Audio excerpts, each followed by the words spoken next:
Good afternoon.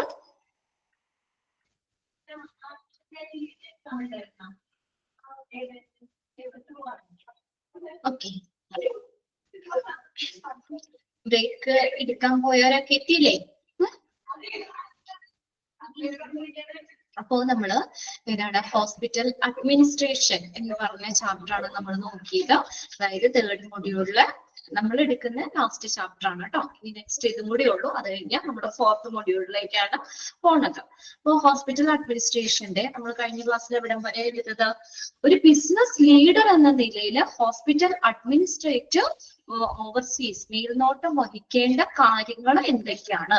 അതല്ലേ പറഞ്ഞു നിർത്തിയത്. എന്തൊക്കെയാണ് ഒരു ബിസിനസ് ലീഡർ എന്ന നിലയിൽ ഹോസ്പിറ്റൽ അഡ്മിനിസ്ട്രേറ്റർ മസ്റ്റ് ഓവർസീ? എന്തൊക്കെ കാര്യങ്ങളാ? Long term planning, operating objectives and budgets, then the systematic delivery of medical services.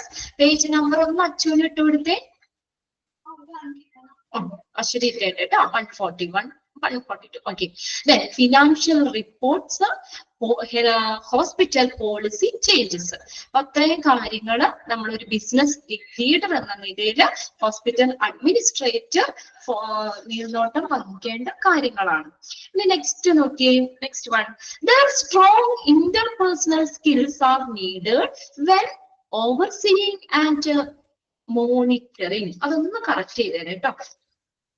Monitoring,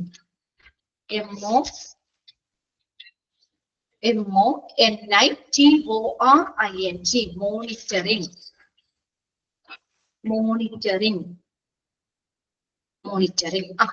Okay. The strong interpersonal skills are needed when overseeing and monitoring staff interacting with the community and cooperating with the governing boards.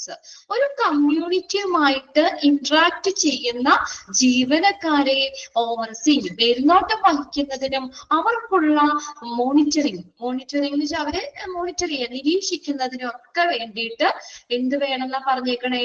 അവർക്ക് strong interpersonal skills, നല്ല വ്യക്തിഗത കഴിവുകൾ ആവശ്യമാണ്.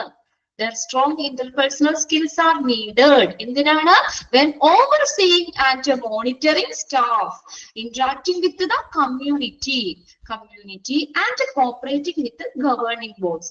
കമ്മ്യൂണിറ്റിയുമായിട്ട് ഇടപഴകുന്ന ഒരു ജീവനക്കാരെ മേൽനോട്ടം വഹിക്കുകയും അവരെ മോണിറ്റർ ചെയ്യുന്നതിനും ഭരണസമിതികളുമായിട്ട് അതുപോലെ സഹകരിക്കുകയും ചെയ്യുമ്പോൾ അവർക്ക് എന്ത് വേണം? ഒരു നല്ലൊരു വ്യക്തിഗത കഴിവുകൾ ആവശ്യമാണ്. അല്ലെ? എല്ലാവരെയും കൂടി പരസ്പരം നല്ല രീതിയിൽ അല്ലെ അവരെ മോണിറ്റർ ചെയ്യാനും അവരെ മേൽനോട്ടം വഹിക്കാനും ഒക്കെ എന്ത് വേണം? ഒരു നല്ലൊരു വ്യക്തിഗത കഴിവുകൾ ഈ ഹോസ്പിറ്റൽ അഡ്മിനിസ്ട്രേറ്റർമാർക്ക് ആവശ്യമാണ്. ഇനി നോക്കിയേ, അവിടെ വേണമെങ്കിൽ ഡാഷ് ഇട്ട് ചോദിക്കാം കേട്ടോ. Dash skills are needed when overseeing എന്ന് പറഞ്ഞ് ആ സെന്റൻസ് ചോദിക്കാം. അപ്പൊ അവിടെ എന്ത് എഴുതും നമ്മള്? Strong interpersonal skills. ഇനി നോക്കിയേ, ഹോസ്പിറ്റൽ അഡ്മിനിസ്ട്രേറ്റർ ജോബ്, ഹോസ്പിറ്റൽ അഡ്മിനിസ്ട്രേറ്ററിന്റെ ജോലികള്. ഇനി ബിസൈഡ് ഹോസ്പിറ്റലിൽ മാത്രമാണ് അവര് വർക്ക് ചെയ്യുന്നേ. ഹോസ്പിറ്റൽ അഡ്മിനിസ്ട്രേറ്റർക്ക് വർക്ക് ചെയ്യാൻ പറ്റുള്ളൂ. നോക്കിയേ, ഹോസ്പിറ്റലിന് പുറമെ ബിസൈഡ് ഹോസ്പിറ്റലിന് പുറമെ which may range from small community hospital to massive multi-hospital system, these healthcare administrator may also work for. കണ്ടോ? ചെറിയ കമ്മ്യൂണിറ്റി മുതൽ വലിയ multi hospital system, massive multi hospital system അല്ലെ, വലിയ ഹോസ്പിറ്റൽ സംവിധാനങ്ങൾ വരെയുള്ള ഹോസ്പിറ്റലുകൾക്ക് പുറമെ എവിടെ? ഈ ഹോസ്പിറ്റലിന് പുറമെ ഇവിടെയും കൂടിയും അവർക്ക് വർക്ക് ചെയ്യാം. എവിടെയാക്കിയാന്ന് നോക്കിയാൽ താഴെ പറഞ്ഞുണ്ട്. These administrator may also work for. അപ്പൊ എന്താ പറയാ? ഹോസ്പിറ്റലിന് പുറമെ എവിടെയും കൂടി വർക്ക് ചെയ്യാൻ പറ്റും. ഈ ഹെൽത്ത് കെയർ അഡ്മിനിസ്ട്രേറ്റർമാർക്ക് ഇവിടെയൊക്കെ വർക്ക് ചെയ്യാം. എവിടെയെല്ലാമാണ്? നോക്കിയേ, റീഹാബിലിറ്റേഷൻ ഫെസിലിറ്റീസ്, പുനരധിവാസ സൗകര്യങ്ങളില്, റീഹാബിലിറ്റേഷൻ ഫെസിലിറ്റീസ് അങ്ങനെയുള്ള സെന്റേഴ്സിൽ അതിനുള്ള സൗകര്യം കൊടുക്കുന്നവർ അടുത്ത് ഈ ഹോസ്പിറ്റൽ അഡ്മിനിസ്ട്രേറ്റർക്ക് വർക്ക് ചെയ്യാം. ഉണ്ടോ? അപ്പൊ എന്താ അവിടെ പറഞ്ഞേക്കുന്നത്? എന്താണ് ആ ക്വസ്റ്റ്യൻ അവിടെ നോട്ട് ചെയ്യേണ്ടത്? നമ്മള് ചെറിയ കമ്മ്യൂണിറ്റി മുതൽ വലിയ മൾട്ടി ഹോസ്പിറ്റൽ സംവിധാനം വരെയുള്ള ആ ഹോസ്പിറ്റലിന് പുറമെ ഈ ഹെൽത്ത് കെയർ അഡ്മിനിസ്ട്രേറ്റർമാർക്ക് ഇവിടെ എല്ലാം വർക്ക് ചെയ്യാം. ഈ സ്ഥലങ്ങളിലൊക്കെ അവർക്ക് വർക്ക് ചെയ്യാം. എവിടെയൊക്കെയാണെന്നുള്ളതൊന്ന് നോട്ട് ചെയ്തോളാം കേട്ടോ, ഇമ്പോർട്ടന്റ് ആണ്. അപ്പൊ ഹോസ്പിറ്റലിന് പുറമെ മറ്റ് ഹെൽത്ത് അഡ്മിനിസ്ട്രേറ്റർമാർക്ക് ഏതൊക്കെ മേഖലകളിൽ വർക്ക് ചെയ്യാം നോക്കിയേ. റീഹാബിലിറ്റേഷൻ ഫെസിലിറ്റീസ്, പുനരധിവാസ സൗകര്യങ്ങളില്. then ambulatory care centers, ambulatory care എന്ന് പറഞ്ഞാൽ എന്താ? provided by the hospital, ഹോസ്പിറ്റലിന് പുറത്ത് കൊടുക്കുന്ന സർവീസ് കേട്ടോ. Health care facility that provide out patient medical service, അതിലൂടെ കൊടുക്കുന്ന ഔട്ട് പേഷ്യന്റ് മെഡിക്കൽ സർവീസിലൂടെ കൊടുക്കുന്ന ഇതാണ് എന്താ ആംബുലറ്ററി കെയർ സെന്റേഴ്സ്. അവിടെ വർക്ക് ചെയ്യാം. ഗ്രൂപ്പ് മെഡിക്കൽ പ്രാക്ടീസുകൾ, പല ഡോക്ടർമാരൊക്കെ ചേർന്ന് ഒരുമിച്ച് വർക്ക് ചെയ്യുന്ന ചികിത്സാ രീതി, അതാണ് ഗ്രൂപ്പ് മെഡിക്കൽ പ്രാക്ടീസ്. അവിടെ അവർക്ക് വർക്ക് ചെയ്യാം. ഹോസ്പിസ് സെന്റേഴ്സിൽ വർക്ക് ചെയ്യാം. പഠിച്ചിട്ടില്ലേ നമ്മള്? ട്രീറ്റ്മെന്റിന്റെ ഒപ്പം തന്നെ അവിടെ എന്റർടൈൻമെന്റ് കൊടുക്കുന്നു. അത് അങ്ങനെയുള്ള സെന്റർ ആണ് ഹോസ്പിസ് സെന്റേഴ്സ്. അവിടെ വർക്ക് ചെയ്യാം. ഔട്ട് പേഷ്യന്റ് കെയർ ഫെസിലിറ്റികളിൽ വർക്ക് ചെയ്യാം. ഫിസിഷ്യന്റെ ഓഫീസുകളിൽ വർക്ക് ചെയ്യാം. Residential care facilities, home health കെയറിൽ വർക്ക് ചെയ്യാം. മാനേജ്ഡ് കെയർ ഓർഗനൈസേഷൻ, ലാസ്റ്റ് എന്താ? നിയന്ത്രിത പരിചരണ മേഖലകള്, നിയന്ത്രിത പരിചരണ ഓർഗനൈസേഷൻ അല്ലെ, സംഘടനകള്, ഇവിടെ എല്ലാം വർക്ക് ചെയ്യാം. ക്വസ്റ്റ്യൻ കിട്ടിയത് ഹോസ്പിറ്റലിന് പുറമെ ഈ അഡ്മിനിസ്ട്രേറ്റർമാർക്ക് എവിടെയെല്ലാം വർക്ക് ചെയ്യാം, അതെല്ലാം നോട്ട് ചെയ്തിട്ടോ കേട്ടോ. ആ സ്റ്റാർ ഇട്ട് വെച്ചിട്ടില്ലേ, ആ പോയിന്റ്സുകളൊക്കെ നോട്ട് ചെയ്തിട്ടോ. എക്സാമിന് ചോദിക്കാറുണ്ട് കേട്ടോ. പേരുകൾ മാത്രം ഒന്ന് പഠിച്ചു വെച്ചേക്കുക കേട്ടോ. എവിടെയൊക്കെ വർക്ക് ചെയ്യാം, അതിൽ ഇൻക്ലൂഡ് ചെയ്യുന്നത് ഏത് എന്നൊക്കെ ചോദിച്ചാല് നമ്മൾ ആൻസർ ചെയ്യാൻ പാകത്തിന് പേരുകൾ മാത്രം ഒന്ന് നോട്ട് ചെയ്തിടാം. ഡീറ്റെയിൽ ഒന്നും വേണ്ട കേട്ടോ. ഇനി നെക്സ്റ്റ് വരുന്ന നോക്കിയേ, hospital administrator at larger facilities. ഇനി വലിയ ഫെസിലിറ്റികളിലുള്ള ഹോസ്പിറ്റൽ അഡ്മിനിസ്ട്രേറ്റർമാർക്ക് എവിടെയാ? സ്പെസിഫിക് ക്ലിനിക്കൽ ഏരിയാസ്, എവിടെയൊക്കെ വർക്ക് ചെയ്യാം? ചില പ്രത്യേക ഏരിയകളില്. എവിടെയാ? Cardiology, surgery, neurology, obstetrics and nephrology അല്ലെ. നെർവ് സിസ്റ്റത്തെ കുറിച്ച് പഠിക്കുന്നത് ന്യൂറോളജി, ഒബ്സ്ട്രിറ്റിക്സ് എന്ന് പറഞ്ഞാൽ പ്രസവ സംബന്ധമായിട്ട് പ്രസവ ചികിത്സ, അങ്ങനെയുള്ള നെഫ്രോളജി അല്ലെ, വൃക്കാരോഗങ്ങള്, ഇങ്ങനെയുള്ള കാർഡിയോളജിക്ക് അറിയാലോ, സർജറി, ഇങ്ങനെയുള്ള പ്രത്യേക ക്ലിനിക്കൽ ഏരിയകളിലും ഇവർക്ക് വർക്ക് ചെയ്യാം. വലിയ ഫെസിലിറ്റിയിലുള്ള കേട്ടോ, അത് ചോദിക്കാം കേട്ടോ. Hospital administrator at large facility working dash, എവിടെയൊക്കെ വർക്ക് ചെയ്യാം? പ്രത്യേക ക്ലിനിക്കൽ ഏരിയകളില്. ഏതൊക്കെയാ? കാർഡിയോളജിയില്, സർജറിയില്, ന്യൂറോളജി, ഒബ്സ്ട്രിറ്റിക്സ് ആൻഡ് നെഫ്രോളജി. ഇനി നോക്കിയേ, hospital administrator at smaller facility. ഇനി സ്മോളർ ഫെസിലിറ്റിയിലുള്ള ഹോസ്പിറ്റൽ അഡ്മിനിസ്ട്രേറ്റർമാർക്ക് എവിടെയാ വർക്ക് ചെയ്യുന്നത് നോക്കിയേ? May supervise the different departments. അവരെന്താ ചെയ്യുന്നേ? സൂപ്പർവൈസ് ചെയ്യുന്നു. പല പല ഡിപ്പാർട്ട്മെന്റുകളുടെ മേൽനോട്ടം വഹിക്കുന്നു. ലൈക്ക് ഏതൊക്കെയാ? Finance, education, research and personal. കണ്ടോ? പേഴ്സണൽ ഉദ്യോഗസ്ഥര്. അപ്പൊ ഇങ്ങനെയുള്ള അവരെയൊക്കെ ബന്ധപ്പെട്ടുള്ള പല ഡിപ്പാർട്ട്മെന്റുകളില് എന്ത് ചെയ്യാം? ഇവർക്ക് വർക്ക് ചെയ്യാം. അല്ലെങ്കിൽ അവിടെയൊക്കെ നമുക്ക് ആ ഒരു പൊസിഷനാണ് പറഞ്ഞേക്കണേ. ഈ മേഖലകളിലൊക്കെ അവർക്ക് വർക്ക് ചെയ്യാം. 2 ക്വസ്റ്റ്യൻ അവിടെ വന്നിട്ടുണ്ട്, നോട്ട് ചെയ്തിടണം. ലാർജർ ഫെസിലിറ്റിയിലുള്ള ഹോസ്പിറ്റൽ അഡ്മിനിസ്ട്രേറ്റർമാർക്ക് പ്രത്യേക ക്ലിനിക്കൽ ഏരിയകളില് cardiology, surgery, neurology, obstetrics and nephrology, ഇവിടെ എല്ലാം വർക്ക് ചെയ്യാം. ദെൻ ഈ സ്മോളർ ഫെസിലിറ്റിയിലുള്ള അഡ്മിനിസ്ട്രേറ്റർമാര് എന്ത് ചെയ്യുന്നു? പല ഡിപ്പാർട്ട്മെന്റുകളെ സൂപ്പർവൈസ് ചെയ്യുന്നു. ഏതൊക്കെയാ? Finance, education, research and personal, വ്യക്തിപരമായിട്ടുള്ള അങ്ങനെയുള്ള ഡിപ്പാർട്ട്മെന്റുകളിലൊക്കെ അവർക്ക് എന്ത് ചെയ്യാം? സൂപ്പർവൈസ് ചെയ്യാണ്. ഡിഫറെന്റ് ഡിപ്പാർട്ട്മെന്റുകൾ, ഇതുപോലുള്ള പ്രത്യേക ഡിപ്പാർട്ട്മെന്റുകൾ സൂപ്പർവൈസ് ചെയ്യുന്നു. അത് രണ്ടും നോട്ട് ചെയ്യുക. പിന്നെ നമ്മൾ ആ സ്റ്റാർ ഇട്ട് വെച്ചേക്കണ പോയിന്റ്സ് നോട്ട് ചെയ്തിട്ടും രണ്ടും ടിക്ക് ഇട്ട് വെച്ച് ഇമ്പോർട്ടന്റ് ആണ്. ഇനി നെക്സ്റ്റ് വരുന്നത് ഈ ഒരു രീതിയിൽ മെയിൻ ആയിട്ട് നമ്മൾ ചോദിക്കാറ് ഇതിന്റെ എക്സ്പാൻഡഡ് ഫോമുകൾ ഈ ഒരു സെക്ഷനിൽ നിന്ന് ചോദിക്കാറുണ്ട് കേട്ടോ. നോക്കിയേ, hospital just a few of the little hospital administrator may possess include. Hospital അഡ്മിനിസ്ട്രേറ്റർമാർക്ക് ഈ ഒരു പൊസിഷൻ നിർവഹിക്കാം. കണ്ടോ, ഇനി അവർക്ക് ഏത് പൊസിഷനാണ്, നമ്മൾക്ക് ഓരോ ഇത് കോഴ്സ് കഴിഞ്ഞു ഇത് കഴിയുമ്പോൾ നമുക്ക് ഇന്ന പൊസിഷൻ ഉണ്ടല്ലോ അല്ലെ, നമുക്ക് ഏതൊക്കെ പൊസിഷൻ നിർവഹിക്കാം, ഈ ഹോസ്പിറ്റൽ അഡ്മിനിസ്ട്രേറ്റർമാർക്ക് ഏതൊക്കെ പൊസിഷൻ നിർവഹിക്കാം, ഏതൊക്കെയാണ്? സിഇഒ എന്നുള്ള ഒരു പൊസിഷൻ, എന്താ? President or chief executive officer ട്ടോ. അതും ഒന്ന് ജസ്റ്റ് ഒന്ന് മനസ്സിലാക്കി വെച്ചോ. പിന്നെ അതിന്റെ എക്സ്പാൻഡഡ് ഫോം നോട്ട് ചെയ്തോളൂ കേട്ടോ. ചീഫ് എക്സിക്യൂട്ടീവ് ഓഫീസർ, ആ ഒരു പൊസിഷനിൽ അവർക്ക് വർക്ക് ചെയ്യാം. Chief operating officer COO, chief operating officer COO, ആ പൊസിഷനിൽ വർക്ക് ചെയ്യാം. Chief financial officer CFO, chief financial officer, ഈ ഒരു പൊസിഷനിൽ വർക്ക് ചെയ്യാം. ദെൻ ഹോസ്പിറ്റൽ അഡ്മിനിസ്ട്രേറ്റർ എന്ന് പറഞ്ഞ പൊസിഷനിൽ വർക്ക് ചെയ്യാം. Associative executive director, then director of human resource, director of human resource, recruitment specialist. ഓരോ പൊസിഷനുകളാട്ടോ, ജസ്റ്റ് പേരൊന്നും നോക്കി വെക്കാം. നിങ്ങളത് മനസ്സിലാക്കി വെക്കണം കേട്ടോ. നമ്മുടെ ഈ ഹോസ്പിറ്റൽ അഡ്മിനിസ്ട്രേഷനൊക്കെ കഴിഞ്ഞു കഴിഞ്ഞാൽ അഡ്മിനിസ്ട്രേറ്റർമാർക്ക് ഏതൊക്കെ പൊസിഷൻ നിർവഹിക്കാം നമുക്ക് മനസ്സിലാവേണ്ട. ഇന്ന സ്ഥലങ്ങളിലൊക്കെ നമുക്ക് ജോലി ചെയ്യാം, അല്ലെങ്കിൽ ഈ പൊസിഷൻ നമുക്ക് പറ്റുന്ന എന്താ പറയുക, ഈ കോഴ്സ് കഴിഞ്ഞിട്ട് അല്ലെങ്കിൽ അഡ്മിനിസ്ട്രേറ്റർമാർക്ക് ചെയ്യാൻ പറ്റുന്ന അല്ലെങ്കിൽ ഈ പൊസിഷനൊക്കെ അവർക്ക് നിർവഹിക്കാൻ പറ്റുന്ന ഇതാണ് കേട്ടോ. ഓക്കെ, റിക്രൂട്ട്മെന്റ് സ്പെഷ്യലിസ്റ്റ് എന്ന് പറഞ്ഞ പൊസിഷൻ വയ്ക്കാം. Vice president of quality.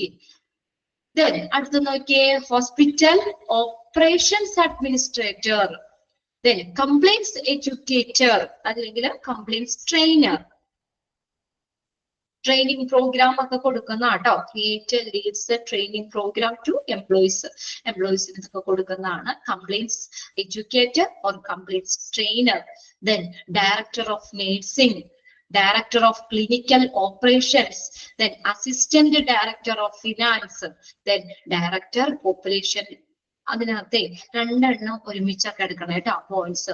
അടുത്തതാക്കി എഴുതിക്കോ, ഡയറക്ടർ പോപ്പുലേഷൻ ഹെൽത്ത്, അതൊരു പോയിന്റ് കേട്ടോ. ഡയറക്ടർ പോപ്പുലേഷൻ ഹെൽത്ത് താഴെയാക്കുക കേട്ടോ. അടുത്ത പോയിന്റ് ആണത് director patient care service. Patient care സർവീസിന്റെ ഡയറക്ടർ, പോപ്പുലേഷൻ ഹെൽത്തിന്റെ ഡയറക്ടർ എന്നുള്ള ഈ പൊസിഷനുകളൊക്കെ ഹോസ്പിറ്റൽ അഡ്മിനിസ്ട്രേറ്റർമാർക്ക് നിർവഹിക്കാൻ പറ്റും. ജസ്റ്റ് ഒന്ന് മനസ്സിലാക്കി വെക്കുക കേട്ടോ. ഏതൊക്കെ അതൊന്ന് ചോദിച്ചാൽ എഴുതാൻ ഭാവത്തിന് നോക്കി വെച്ചോളാം കേട്ടോ, ഏതൊക്കെ പൊസിഷൻസ് നിർവഹിക്കാം എന്നുള്ളത് കേട്ടോ. ഏതൊക്കെയാണ് നോക്കിയേ, നോടി പെട്ടെന്ന് നമുക്ക് വായിച്ചു പോകാം. ഏതാണ്? Chief executive officer or president executive officer CEO, president അല്ലെങ്കിൽ ചീഫ് എക്സിക്യൂട്ടീവ് ഓഫീസർ കേട്ടോ. പ്രസിഡന്റ് അല്ലെങ്കിൽ chief executive officer CEO, expanded form note ചെയ്യണം. Chief operating officer COO, chief financial officer CFO, then hospital administrator, then associate executive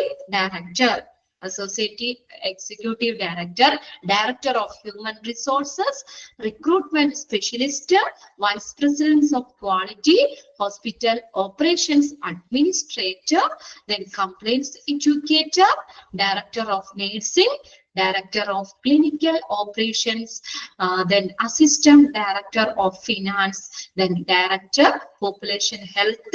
അടുത്ത point ആണ് director patient care service. അതൊന്ന് not ചെയ്തിട്ടോ അവിടെ. ഇനി നമുക്ക് ഫങ്ഷൻസ് ആണ്. ഹോസ്പിറ്റൽ അഡ്മിനിസ്ട്രേറ്ററിന്റെ ഫങ്ഷൻ എന്തൊക്കെയാണ് നോക്കി. ഹ്യൂമൻ റിസോഴ്സ് ഫങ്ഷൻ, HR നിങ്ങൾ പഠിച്ചിട്ടുണ്ട് അല്ലെ? പഠിച്ചിട്ടില്ലേ ഹ്യൂമൻ റിസോഴ്സ് എന്താന്നുള്ളത്? എന്താ മോള് ഒന്നുകൂടെ എന്ന് പറഞ്ഞ എന്താണ്? ഇവിടെ നമ്മളെ ഇതിനകത്ത് ഇപ്പൊ പറഞ്ഞതാണെങ്കിൽ അതിൽ നമുക്ക് ഏതൊക്കെ പൊസിഷൻ ഹോസ്പിറ്റൽ അഡ്മിനിസ്ട്രേറ്റർമാർക്ക് നിർവഹിക്കാം, അതാണ് ചോദ്യം അവിടെ വരുന്നത് കേട്ടോ. അണ്ടർലൈൻ ചെയ്യുന്നതാണോ? അണ്ടർലൈൻ ചെയ്യാൻ പറഞ്ഞത് ഇപ്പൊ നമ്മൾ ഇന്ന് എടുത്തതില് ഹോസ്പിറ്റൽ അഡ്മിനിസ്ട്രേറ്ററിന്റെ നമ്മള് പറഞ്ഞത് ഏതാണ്? ജോബുകള് അല്ല നമ്മള് ഓക്കെ ഇന്ന് നമ്മൾ പറഞ്ഞു തുടങ്ങിയത് എവിടെയായിരുന്നു? നമുക്ക് ഈ പോയിന്റ്സുകൾ സ്റ്റാർ ഇട്ട് വെച്ചില്ലേ, അത് ജോബ് എവിടെയൊക്കെ, ഹോസ്പിറ്റലിന് പുറമെ ഈ ഹെൽത്ത് കെയർ അഡ്മിനിസ്ട്രേറ്റർമാർക്ക് എവിടെയൊക്കെ വർക്ക് ചെയ്യാം. ഓക്കെ, സ്റ്റാർ ഇട്ട് വെച്ചാണ് പോയിന്റ്സുകൾ നോട്ട് ചെയ്യണം. പിന്നെ അടുത്തത് പറഞ്ഞത് അതിന്റെ താഴെ 2 ക്വസ്റ്റ്യൻ അവിടെ ഉണ്ട്. സ്മോളർ ഫെസിലിറ്റിയിലുള്ള ഹോസ്പിറ്റൽ അഡ്മിനിസ്ട്രേറ്റർമാർ എന്തൊക്കെ വർക്ക് ചെയ്യാം, എവിടെയൊക്കെ. ലാർജസ്റ്റ് ഫെസിലിറ്റിയിലുള്ളത് ഏതൊക്കെ വർക്ക് ചെയ്യാം എന്നുള്ളത് കേട്ടോ. 2 നോട്ട് ചെയ്തിടുക.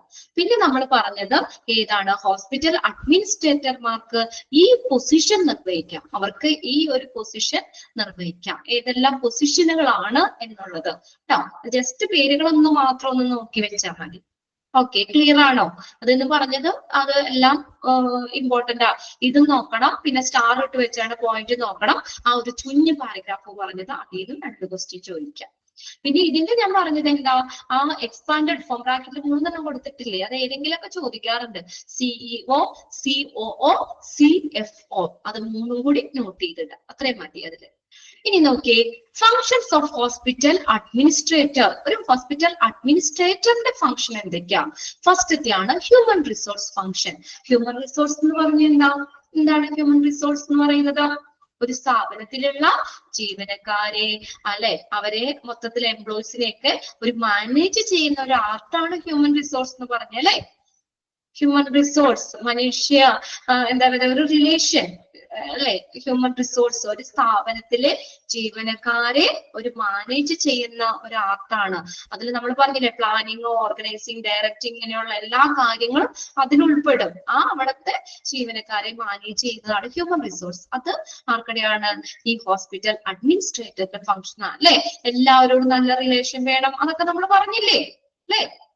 എല്ലാം ഓവറോൾ മാനേജ്മെന്റ് ആണ് ഹോസ്പിറ്റൽ അഡ്മിനിസ്ട്രേഷൻ എന്ന് പറയുന്നത് അല്ലെങ്കിൽ അഡ്മിനിസ്ട്രേറ്റർ എല്ലാ കാര്യങ്ങളും മാനേജ് ചെയ്യണം. അത് ഫസ്റ്റത്തെ ഫംഗ്ഷൻ ഹ്യൂമൻ റിസോഴ്സ് ഫംഗ്ഷൻ. ഇവിടെ ചോദിക്കാം കേട്ടോ, ഫംഗ്ഷൻസിൽ ഹോസ്പിറ്റൽ അഡ്മിനിസ്ട്രേറ്ററിന്റെ ഫംഗ്ഷൻസിൽ ഇൻക്ലൂഡ് ചെയ്യുന്നത് ഏത്, ഇൻക്ലൂഡ് ചെയ്യാത്തത് ഏത്? First one human resource function. അടുത്തത് public operations, public relations functions. Hospital operations, ഹോസ്പിറ്റലിലെ പ്രവർത്തനങ്ങള്, PR, public relation functions. PR, public relation function. അടുത്ത നോക്കിയേ, formulation of policies and implementation. അത്രയും ഫുൾ സ്റ്റോപ്പ് ഇട്ടോ കേട്ടോ. പോളിസികള് രൂപപ്പെടുത്തുക, ഫോർമുലേറ്റ് ചെയ്യുക എന്ന് വെച്ചാൽ രൂപപ്പെടുത്തുക. അവിടുത്തെ നയങ്ങള്, പോളിസികള് രൂപപ്പെടുത്തുകയും അത് ഇംപ്ലിമെന്റ് ചെയ്യുകയും ചെയ്യുക, നടപ്പിലാക്കുകയും ചെയ്യുക. Formulation of policies and implementation. പോളിസികള് രൂപപ്പെടുത്തുകയും അത് നടപ്പിലാക്കുകയും ചെയ്യുക. 3ാമത്തെ പോയിന്റ് ആയിട്ട് എഴുതിക്കോട്ടോ. 3ാമത്തെ പോയിന്റ്. അടുത്ത് നോക്കിയേ, കുഞ്ഞു കുഞ്ഞു പോയിന്റ് ആയിട്ട് വേണമെങ്കിൽ പറയാം നമുക്ക്, അപ്പൊ നിങ്ങൾക്ക് ഓർത്തിരിക്കാൻ എളുപ്പമുണ്ടോ? Ensure compliance with laws, rules ആണത്. RULES, rules. ലോസ് നിയമങ്ങള്, റൂൾസ്, റെഗുലേഷൻസ് ആൻഡ് എത്തിക്സ്. കണ്ടോ? അടുത്ത് നോക്കിയേ, അതൊരു കുഞ്ഞു പോയിന്റ് ആയിട്ട് വേണമെങ്കിൽ പറയാം. 2ാമത്തതാക്കി എടുക്കാം നമുക്ക് അതിൻ്റെ ഉള്ളിൽ. 3ആക്കി പറയാതെ അപ്പൊ കുഞ്ഞുതായിട്ട് നോട്ട് ചെയ്ത് ഒരുമിച്ച് കിടന്നാലും കുഴപ്പമില്ല, ഒന്ന് മനസ്സിലാക്കി വെക്കുക കേട്ടോ. അതായത് നിയമങ്ങള്, റൂൾസുകള്, റെഗുലേഷൻസ്, നിയന്ത്രണങ്ങള്, എത്തിക്സ്, ഇതെല്ലാം പാലിക്കുന്നുണ്ടെന്ന് ഉറപ്പാക്കുക. അപ്പൊ അവിടെ എംപ്ലോയീസും ഒക്കെ അവിടുത്തെ നിയമങ്ങള്, റൂൾസുകള്, നിയന്ത്രണ ചട്ടങ്ങള്, എത്തിക്സ് ഇതെല്ലാം പാലിക്കുന്നുണ്ട് എന്ന് ഉറപ്പുവരുത്തുക. ഇനി നോക്കിയേ, act as A legal representative of the hospital. അതൊന്ന് അണ്ടർലൈൻ ചെയ്തോട്ടോ. ആരാണ് ഒരു ലീഗൽ റെപ്രസെന്റേറ്റീവ് ആയിട്ട് വർക്ക് ചെയ്യുന്ന, ആക്ട് ചെയ്യുന്നത് ആരാണ്? അത് പ്രത്യേകം എടുത്ത് ചോദിച്ചിട്ടുണ്ട് കേട്ടോ. ഉണ്ടായിരുന്നു പ്രീവിയസ് ക്വസ്റ്റ്യൻ പേപ്പറിൽ. who act as a legal representative of a hospital. ഒരു ഹോസ്പിറ്റലിലെ ലീഗൽ റെപ്രസെന്റേറ്റീവ് ആയിട്ട് ആക്ട് ചെയ്യുന്നത് ആരാ? Hospital administrator. Hospital administrator. ഇനി നോക്കിയേ, ഇനി എന്തോ ഒരു ഉത്തരവാദിത്തം പറഞ്ഞേക്കണേ. Hospital administrator is accountable to make sure that hospital is abiding. Abide ചെയ്യാന്ന് വെച്ചാൽ പാലിക്കുക. by the government rules and whether all the statutory needs are met. എന്താ പറഞ്ഞേ? ഹോസ്പിറ്റലിലെ എല്ലാ സർക്കാർ നിയമങ്ങളും പാലിക്കുന്നുണ്ടെന്നും എല്ലാ നിയമപരമായിട്ടുള്ള ആവശ്യകതകള് പാലിക്കുന്നുണ്ട് എന്നൊക്കെ ഉറപ്പുവരുത്തേണ്ടത് ഈ ഹോസ്പിറ്റൽ അഡ്മിനിസ്ട്രേറ്റർമാരുടെ ഉത്തരവാദിത്തമാണ്. Accountable. that the hospital is abiding, പാലിക്കുക by the government rules. എല്ലാ government റൂൾസുകളും പാലിക്കുന്നുണ്ട്. and whether all the statutory needs are met. എല്ലാ നിയമപരമായിട്ടുള്ള ആവശ്യകതകളും പാലിക്കുന്നുണ്ട് എന്നുമൊക്കെ ഉറപ്പുവരുത്തേണ്ടത് ഹോസ്പിറ്റൽ അഡ്മിനിസ്ട്രേറ്റർ ആണ്. അവിടെ 4 ആക്കി നമുക്ക് പറയാട്ടോ. പോളിസികള് രൂപപ്പെടുത്തുകയും അത് നടപ്പിലാക്കുകയും ചെയ്യുക. പിന്നെ നിയമങ്ങള്, റൂൾസ്, റെഗുലേഷൻസ്, നിയന്ത്രണങ്ങള് എന്നിവ പാലിക്കുന്നുണ്ടെന്ന് ഉറപ്പാക്കുക.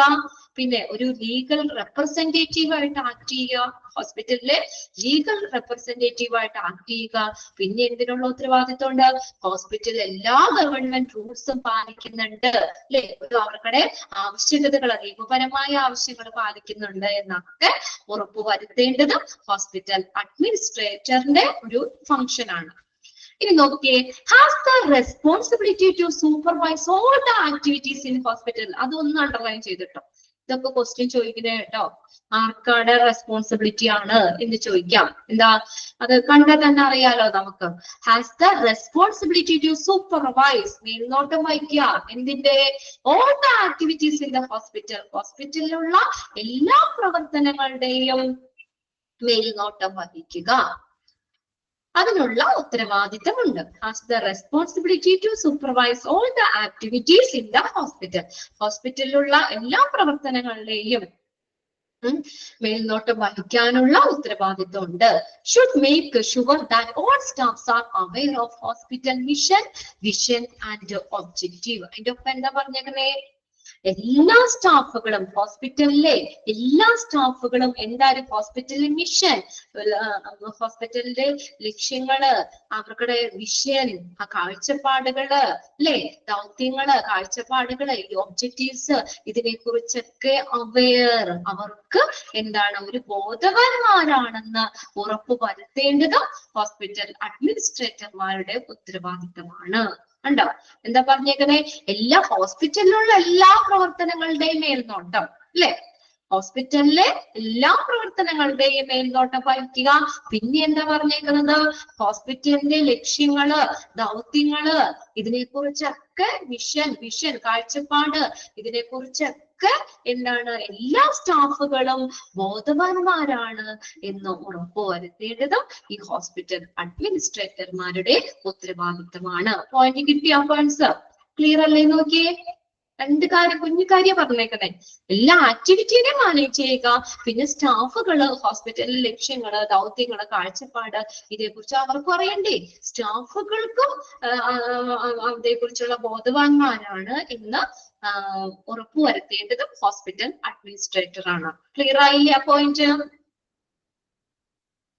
ഇനി നോക്കിയേ, carry out all the management decision. എല്ലാം ഏകദേശം ഒരുപോലെ തന്നെ ഇരിക്കുന്ന പോയിന്റ്സാ. ക്യാരി ഔട്ട് എന്താ? നടപ്പിലാക്കുക.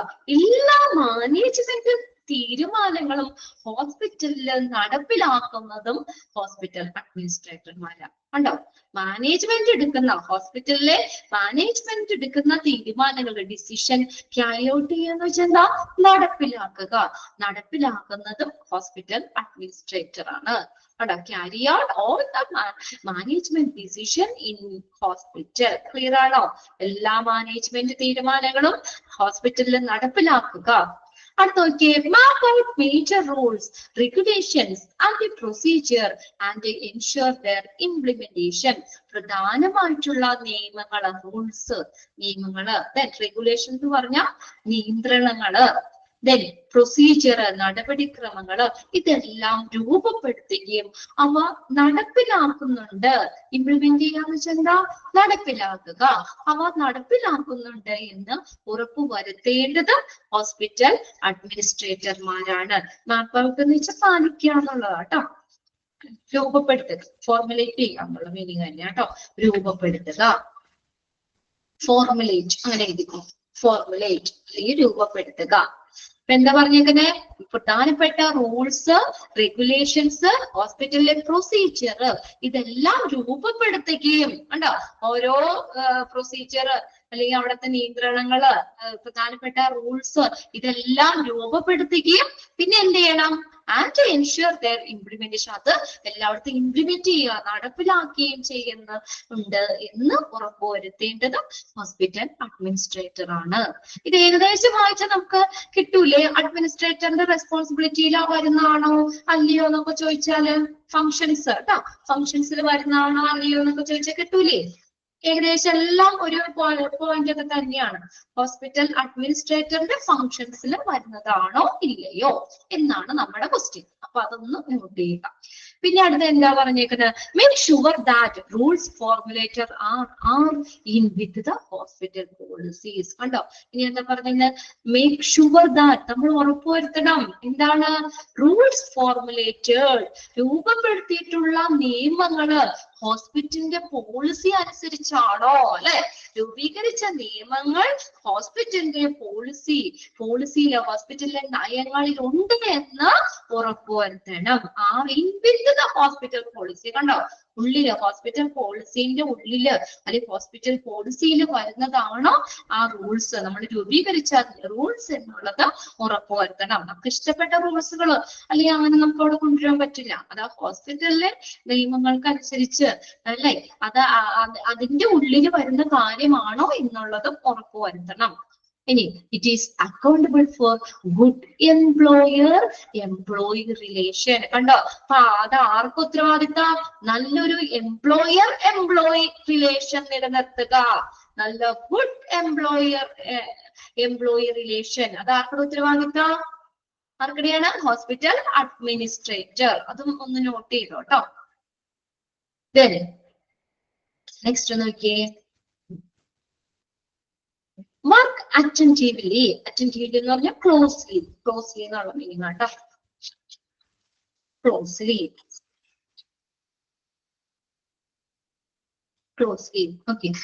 Closely. Work attentively with other executives in the hospital like medical superintendent, nursing superintendent. എന്താ പറഞ്ഞേക്കുന്നേ? മെഡിക്കൽ സൂപ്രണ്ട്, നഴ്സിംഗ് സൂപ്രണ്ട് തുടങ്ങിയ ഹോസ്പിറ്റലിലെ മറ്റുള്ള എക്സിക്യൂട്ടീവ്സ് അവരുമായിട്ട് എങ്ങനെ ചെയ്യണം? എങ്ങനെ വർക്ക് ചെയ്യണം? ക്ലോസ്ലി, അല്ലെ? വളരെ ശ്രദ്ധയോടുകൂടി അല്ലെങ്കിൽ അവരുമായിട്ട് നല്ല രീതിയിൽ കോപ്പറേറ്റ് ചെയ്തിട്ട് അല്ലെ, അവരുമായിട്ട് ശ്രദ്ധയോടുകൂടി വർക്ക് ചെയ്യണം. Okay, closely. എന്താ പറഞ്ഞേക്കുന്നേ? വർക്ക്സ് അറ്റൻറ്റീവ്ലി, അല്ലെങ്കിൽ നല്ല രീതിയിൽ അവരുമായിട്ട് നല്ല രീതിയിൽ കോപ്പറേറ്റ് ചെയ്ത് നല്ല രീതിയിൽ സഹകരിച്ചിട്ട് നല്ലൊരു റിലേഷനോട് കൂടി വർക്ക് ചെയ്യണം. ആരുമായിട്ട്? ഹോസ്പിറ്റലിലെ മറ്റുള്ള എക്സിക്യൂട്ടീവ്സ്. ആരൊക്കെ പോലെ? മെഡിക്കൽ സൂപ്രണ്ട്, നഴ്സിംഗ് സൂപ്രണ്ട് പോലുള്ള ഹോസ്പിറ്റലിലെ മറ്റുള്ള എക്സിക്യൂട്ടീവ്സുമായിട്ട് നല്ല രീതിയിൽ തന്നെ വർക്ക് ചെയ്യണം. ഓക്കെ, അതീവ ശ്രദ്ധയോടുകൂടി അല്ലെങ്കിൽ വളരെ ക്ലോസ് ആയിട്ട് നല്ലൊരു റിലേഷനോട് കൂടി തന്നെ വർക്ക് ചെയ്യണം. അടുത്ത് നോക്കിയേ, make sure that all department function in smooth and efficient manner. കണ്ടോ, എന്ന് പറഞ്ഞാൽ ഉറപ്പുവരുത്തണം. എന്തെന്നാ? ഡിപ്പാർട്ട്മെന്റിന്റെ എല്ലാ പ്രവർത്തനങ്ങളും എങ്ങനെ നടത്താനാണ്? സ്മൂത്ത് ആയിട്ട്, എഫിഷ്യന്റ് ആയിട്ട്, നല്ല രീതിയിൽ എഫിഷ്യന്റ് മാനർ അല്ലെ, സ്മൂത്ത് ആൻഡ് എഫിഷ്യന്റ് മാനർ, നല്ല സുഗമമായിട്ടും കാര്യക്ഷമമായ രീതിയിലൊക്കെ ഡിപ്പാർട്ട്മെന്റിലെ എല്ലാ പ്രവർത്തനങ്ങളും നടക്കുന്നുണ്ട് എന്ന് ഉറപ്പുവരുത്തേണ്ടതും ആരാണ്? ഹോസ്പിറ്റൽ അഡ്മിനിസ്ട്രേറ്റർമാരുടെ ഫംഗ്ഷൻ ആണ്. Okay, Make sure that all the department function in smooth and efficient manner. നല്ല efficient ആയിട്ട് കാര്യക്ഷമമായ രീതിയിൽ നല്ല സുഗമമായ രീതിയിൽ ഹോസ്പിറ്റലിന്റെ എല്ലാ ഡിപ്പാർട്ട്മെന്റിന്റെ പ്രവർത്തനങ്ങൾ ഡിപ്പാർട്ട്മെന്റ് ഫങ്ഷൻസ് കണ്ടോ ഡിപ്പാർട്ട്മെന്റിന്റെ പ്രവർത്തനങ്ങൾ നടത്തുന്നുണ്ട് എന്ന് ഉറപ്പുവരുത്തേണ്ടത് ഹോസ്പിറ്റൽ അഡ്മിനിസ്ട്രേറ്റർ ആണ്. അടുത്ത് നോക്കി act as an official representative of hospital. ഹോസ്പിറ്റലിലെ ഒരു എന്താ പറയാ ഒരു പ്രതിനിധി ഒരു ഔദ്യോഗിക പ്രതിനിധി ഒഫീഷ്യൽ റെപ്രസെന്റേറ്റീവ് ആയിട്ട് എന്ത് ചെയ്യുക ആക്ട് ചെയ്യുക പ്രവർത്തിക്കുക. ഹോസ്പിറ്റലിന്റെ ഒരു ഒഫീഷ്യൽ റെപ്രസെന്റേറ്റീവ് ആയിട്ട് പ്രവർത്തിക്കുക. അടുത്ത് നോക്കിയ സെക്കൻഡ് ലാസ്റ്റ് പോയിന്റ് കുറെ പോയിന്റ് ആയിട്ട് തന്നെ തന്നേക്കണം കേട്ടോ. Submit annual report to the governing body. അതിന്റെ ബന്ധപ്പെട്ടുള്ള ഈ മോളിലേക്ക് നമ്മൾ എന്താണ് ആനുവൽ റിപ്പോർട്ടുകൾ എന്ത് ചെയ്യുക സമർപ്പിക്കുക. മോളിലേക്ക് എന്ന് പറഞ്ഞാൽ എന്താ അതിന്റെ ഭരണസമിതിക്ക് ടോപ്പിലുള്ളവർക്ക് ഭരണസമിതിക്ക് ഗവേണിംഗ് ബോഡി ഭരണസമിതിക്ക് എല്ലാ റിപ്പോർട്ടുകളും ഏത് റിപ്പോർട്ടാ ആനുവൽ റിപ്പോർട്ട് പ്രത്യേകിച്ച് പറഞ്ഞിട്ടുണ്ട് കേട്ടോ. ആനുവൽ റിപ്പോർട്ട് സബ്മിറ്റ് ചെയ്യുക. Submit annual report to the governing body. ഭരണസമിതിക്ക് ആനുവൽ റിപ്പോർട്ടുകൾ സബ്മിറ്റ് ചെയ്യുക. Then donate to devising annual budget. എന്താണ് വാർഷിക ബഡ്ജറ്റുകൾ ആനുവൽ ബഡ്ജറ്റ് രൂപപ്പെടുത്തുന്നതിനുള്ള ഡൊണേറ്റ് സംഭാവന നൽകുക. അല്ലെങ്കിൽ ഡിവൈസിംഗ് എന്ന് പറഞ്ഞു കഴിഞ്ഞാൽ എന്താ പറയാ നമ്മള് പ്ലാൻ ചെയ്യുക എന്നുള്ളത് കേട്ടോ. ആസൂത്രണം ചെയ്യുക. ആനുവൽ ബഡ്ജറ്റുകള് ആസൂത്രണം ചെയ്യുക. ആസൂത്രണം ചെയ്യുന്നതിനുള്ള സംഭാവനകൾ ഡൊണേറ്റ് ചെയ്യുക സംഭാവനകൾ ചെയ്യുക. ഇത്രയും പോയിന്റ്സ് ഫങ്ഷൻസിൽ വന്നതാണ് കേട്ടോ. ഇതൊന്ന് വായിച്ചു നോക്കാം നിങ്ങൾ പെട്ടെന്നൊന്ന് വായിച്ചു നോക്കി. എല്ലാം കുഞ്ഞു കുഞ്ഞു കാര്യമാണ്. ഏകദേശം നമുക്ക് വായിച്ചു കഴിഞ്ഞാൽ കിട്ടും. ഒരു ഓവറോൾ ആയിട്ടുള്ള കാര്യങ്ങളൊക്കെയാ വരുന്നത് അതിനകത്ത്. ഇത് വായിച്ചൊന്ന് മനസ്സിലാക്കി വെക്കാം. ഇമ്പോർട്ടന്റ് എന്ന് ഞാൻ പറയുന്നില്ല. അത് അഥവാ നമ്മൾ അഡ്മിനിസ്ട്രേറ്ററിന്റെ ഫങ്ഷൻസിൽ ഇൻക്ലൂഡ് ചെയ്യണതാണോ അല്ലെങ്കിൽ ഇൻക്ലൂഡ് ചെയ്യണതല്ലയോ എന്ന് ചോദിച്ചാലും ഒന്ന് മനസ്സിലാക്കണം. ഈ പോയിന്റ്സ് തന്നെ നമുക്ക് തരും. പോയിന്റ് ആയിട്ട് തന്നെ തരും. അപ്പൊ നമ്മൾ അതൊന്ന് മനസ്സിലാക്കി വെച്ചാൽ മതി. ഒന്നോ രണ്ടോ പ്രാവശ്യം വായിച്ചു കഴിഞ്ഞാല് നിങ്ങൾക്ക് ഓക്കെ അല്ലേ? ക്ലിയർ അല്ലേ? ഒന്ന് പെട്ടെന്ന് വായിച്ചു നോക്കിയേ.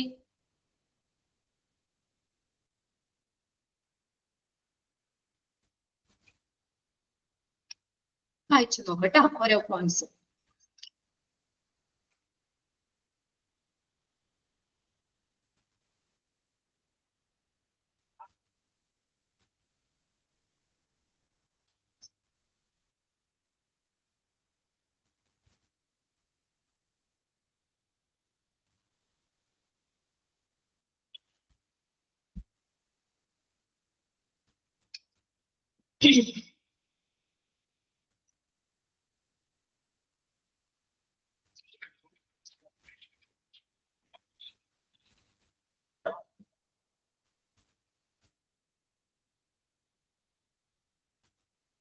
Third point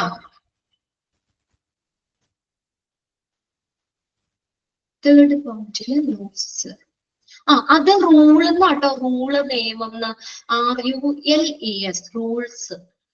RULES rules.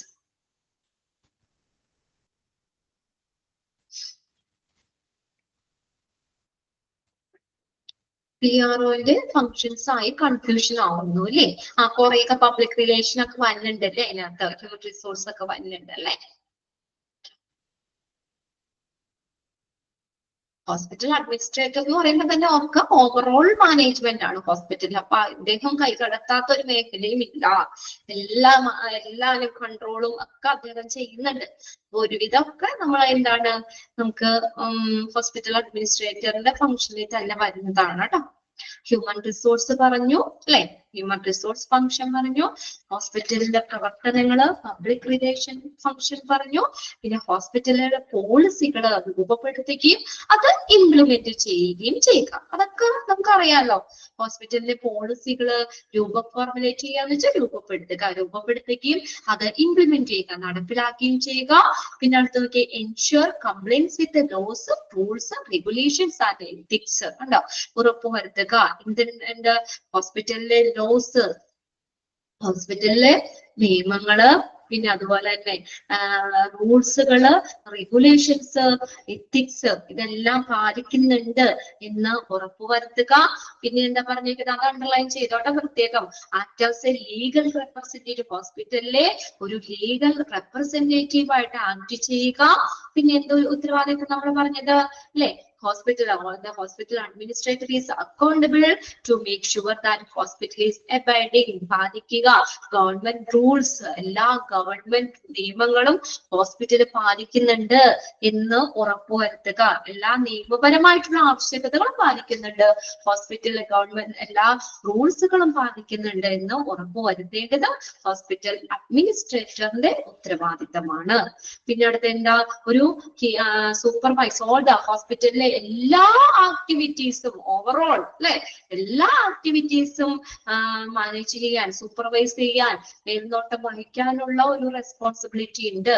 പിന്നെ അതുപോലെ തന്നെ എന്താ പറഞ്ഞേക്കുന്ന, എല്ലാം ഷുഡ് മേക്ക് ഷുവർ, എന്തിനു ഉറപ്പുവരുത്തണം, എല്ലാ സ്റ്റാഫുകളും ഹോസ്പിറ്റലിലെ വിഷൻ, ലക്ഷ്യങ്ങള്, ദൗത്യങ്ങള് ഇതിനെ കുറിച്ചൊക്കെ എല്ലാ സ്റ്റാഫുകളും അവയർനെസ് ഉണ്ട്, അല്ലെങ്കിൽ അവര് ബോധവാന്മാരാണെന്ന് ഈ അഡ്മിനിസ്ട്രേറ്റർ ഉറപ്പുവരുത്തണം. പിന്നെ എന്താ പറഞ്ഞേക്കുന്നത്, മാനേജ്മെന്റ് ഡിസിഷൻ, ഹോസ്പിറ്റലിലെ മാനേജ്മെന്റിന്റെ തീരുമാനങ്ങൾ നടപ്പിലാക്കുക. ക്യാരി ഔട്ട് ചെയ്യാന്ന് വെച്ചാൽ നടപ്പിലാക്കുക, ഹോസ്പിറ്റലിന്റെ മാനേജ്മെന്റ് തീരുമാനങ്ങൾ നടപ്പിലാക്കുക. പിന്നെ അതുപോലെ തന്നെ നോക്കിയേ, മാപ്പ് ഔട്ട് എല്ലാ map out major rules, regulations and procedure and ensure their implementation. അത് പാലിക്കുന്നുണ്ട്, എല്ലാത്തിനെ രൂപപ്പെടുത്തുകയും അത് മേൽനോട്ടം വഹിക്കുകയും ചെയ്യുക എന്നുള്ളതാണ് കേട്ടോ. എല്ലാ ജീവനക്കാരും ആശുപത്രി ദൗത്യങ്ങളും ലക്ഷ്യങ്ങളെ കുറിച്ച് ബോധവാന്മാരാണ്, അതാണ് നമ്മൾ അതിന് മുന്നേ പറഞ്ഞത് അല്ലെ. അവര് അതിനെ കുറിച്ച് അവയർനെസ് ഉണ്ട് എന്ന് ഉറപ്പുവരുത്തുകയും ചെയ്യണം. എല്ലാ മാനേജ്മെന്റ് തീരുമാനങ്ങളും അവിടെ എന്ത് ചെയ്യണം, ഇംപ്ലിമെന്റ് ചെയ്യണം.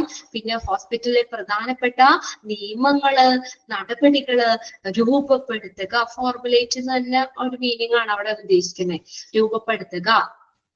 Major rules, regulations and procedure, ഹോസ്പിറ്റലിലെ പ്രധാന റൂൾസ്, നിയന്ത്രണ, പ്രൊസീജിയർ എല്ലാം രൂപപ്പെടുത്തുക, അത് ഇംപ്ലിമെന്റ് ചെയ്യുക. അത് അവര് ഇംപ്ലിമെന്റ് ചെയ്യുന്നുണ്ടെന്ന് ഉറപ്പുവരുത്തുകയും ചെയ്യുക.